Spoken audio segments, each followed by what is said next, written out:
ভালো। ね、皆さん練習しましたか？ তোমরা কি প্র্যাকটিস করছো? 大丈夫ですね。 সবাই ঠিক আছে তোমরা?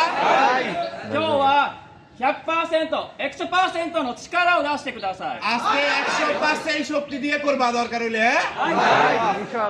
でも কিন্তু 怪我しないでください。 কোনো রকম অ্যাক্সিডেন্ট হওয়া যাবে না।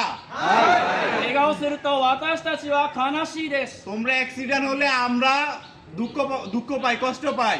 誰も怪我してはいけません。 কেউ অ্যাক্সিডেন্ট হওয়া যাবে না, দুর্ঘটনা করা যাবে না, হ্যাঁ? もし体に危ないと思ったら無理しないでください。 তুমি যদি মনে করো তোমার শরীর আর পারতেছে না, তুমি সেটাকে আর অসম্ভব বা সম্ভবের মতো করো না, দরকার হলে ওখানে স্টপ করো। ね、今日は頑張って走ってください。 আজকে সর্বোত্তম চেষ্টা দিয়ে দৌড়াবা, হ্যাঁ?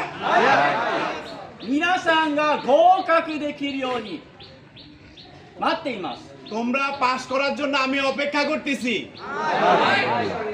はい、以上。 ভাই শেষ, হ্যাঁ?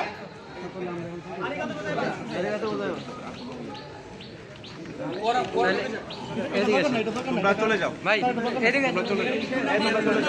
লাইনে যাও, এই লাইনে যাও, ভলান্টিয়ার তোমরা।